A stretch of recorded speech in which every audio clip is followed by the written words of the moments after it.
Në debatet bashkohore mbi rolin e fesë në jetën publike, pak terma kanë ngjallur aq shumë polemika si shprehja islam politik. Për disa, ajo është një kategori neutrale shkencave politike. Për të tjerë, ajo përfaqëson një etiket ideologjike që prej dekadash përdoret për ta paraqitur islamin si një përjashtim mes traditave fetare. Me zërave që e kundërshtojnë këtë koncept është edhe publicisti shqiptar Redi Shehu, i cili argumenton se termi nuk është thjesht një përkufizim akademik, por një konstrukt modern që ka shërbyer për të stigmatizuar angazhimin publik të muslimanëve. Sipas Shehut, përdorimi i shprehjes islam politik nuk mund të kuptohet jashtë historisë së marrëdhënieve ndërmjet perëndimit dhe botës islame. Ai argumenton se ky koncept nuk buron nga tradita klasike islame dhe nuk ekziston si kategori në jurisprudencën apo mendimin politik islam. Përkundrazi, sipas tij, ai është produkti një diskursi modern të ndërtuar në akademinë dhe politikën perëndimore, i cili interpreton islamin përmes kategorive të shtetit modern dhe të sekularizmit evropian. Në analizën e tij, Shehu ndalet origjina e vet termit. Ai referohet orientalistit Bernard Lewis, i cili në vitet e 70-ta dhe 80-ta përdori nocionin e islamit politik dhe më pas e lidhi atë me tensionin ndërmjet botës islame dhe perëndimit. Sipas Shehut, kjo mënyrë të konceptuarit të islamit u zhvillua mëtej nga teoritë e Samuel Huntingtonit mbi përplasjen e qytetërimeve, duke vendosur islamin në qendër të një narrative që paraqiste si sfidë vazhdueshme për qytetërimin perëndimor. Për publicistin shqiptar, pikërisht këtu fillon problemi. Ai argumenton se termi islam politik nuk u përdor vetëm për të përshkruar një fenomen, por për të krijuar një kornizë interpretimi përmes së cilës çdo organizim publik i muslimanëve filloi të shihej me dyshim. Sipas tij, pas revolucionit iranian të vitit 1979 dhe sidomos pas sulmeve të 11 shtatorit 2001, kjo etiket u shndrua në një instrument diskursiv që lidhi automatikisht identitetin islam me sigurinë, radikalizmin dhe konfliktin. Shehu argumenton se ky zhvillim nuk ishte rastësor. Në këndvështrimin e tij, termi u bë pjesë e një gjuhe politike që ndau islamin nga fe të tjera, duke paraqitur si një rast të veçantë që kërkonte mbikëqyrje, reformim ose kontroll. Për këtë arsye, ai e përshkruan islamin politik si një etiket që mbart elemente të trashëgimisë koloniale në mënyrën se si prodhohet dhe përdoret dija mbi botën muslimane. Një nga argumentet qendrore të Shehut është se vetë krahasimi është logjikisht i pabarabartë. Ai pyet pse përdoret rregullisht termi islam politik, ndërsa rrallë ose pothuajse kurrë nuk flitet për krishterim politik, hebraizëm politik apo budizëm politik, kur besimtarët e këtyre feve marrin pjesë në jetën publike ose ndikojnë në vendimmarrje politike. Sipas tij, ky standard i dyfish tregon se problemi nuk qëndron te pjesëmarrja politike e besimtarëve në përgjithësi, por te mënyra se si trajtohen muslimanët në diskursin bashkëkohor. Nëse pjesëmarrja politike është një drejtë themelore për çdo qytetar, argumenton ai, atëherë edhe qytetarët musliman nuk mund të trajtohen si përjashtim vetëm për shkak të bindjeve të tyre fetare.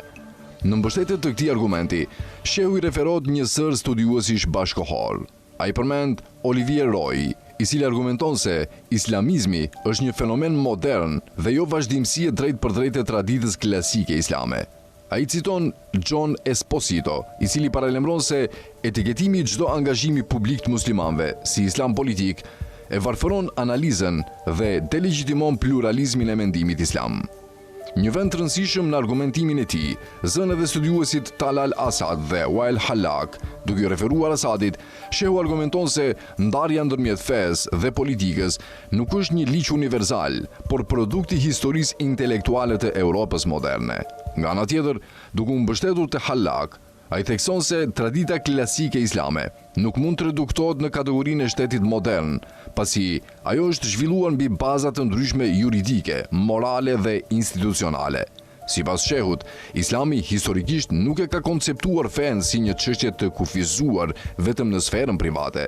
Ai argumenton se qytetërimi islam ka zhvilluar një model ku adhurimi, drejtësia sociale, ekonomia, administrimi publik, marrëdhëniet juridike dhe organizimi politik kanë qenë pjesë e një rendi të përbashkët etik.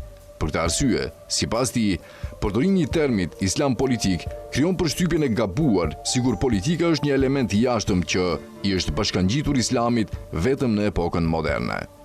Në analizën e tij, shehu vëren se kjo mënyrë e të menduarit shpesh është reflektuar edhe në diskursin publik shqiptar. Sipas tij, etiketa islam politik përdoret jo si një kategori analitike neutrale, por si një mjet retorik për të delegjitimuar pjesëmarrjen publike të muslimanëve.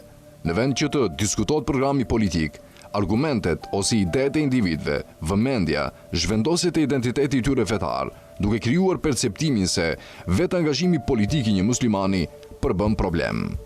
Shehu argumenton se kjo bie ndesh me parimet e demokracisë liberale dhe drejtave të njerëzit. Në një sistem demokratik, qytetarët nuk humbasin të drejtën për të marrë pjesë në jetën politike për shkak të bindjeve të tyre fetare.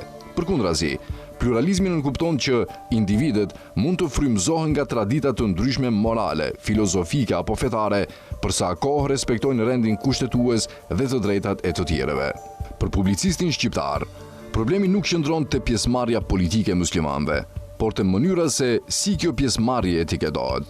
Ai argumenton se shprehja islam politik ka kaluar nga një nocion akademik në një instrument retorik që shpesh përdoret për të prodhuar frikë, për të krijuar ndarje dhe për të paraqitur islamin si një fenomen të ndryshëm nga traditat e tjera fetare. Në përfundim të analizës së tij, Redi Shehu arrin në përfundimin se termi islam politik nuk përfaqëson një kategori autentike të mendimit klasik islam, por një konstrukt zhvilluar brenda shkencave politike moderne. Në vend të këtij etiketimi, ai propozon që angazhimi i muslimanëve në jetën publike të kuptohet si pjesëmarrje politike e qytetarëve që frymëzohen nga bindjet e tyre fetare në të njëjtën mënyrë siç ndodh me besimtarët e çdo tradite tjetër. Sipas tij, vetëm një qasje e tillë shmang standardet e dyfishta dhe i trajton qytetarët mbi bazën e drejtave të barabarta e jo mbi stereotipe të ndërtuara nga një diskurs që ai e konsideron të trashëguar nga paradigma koloniale.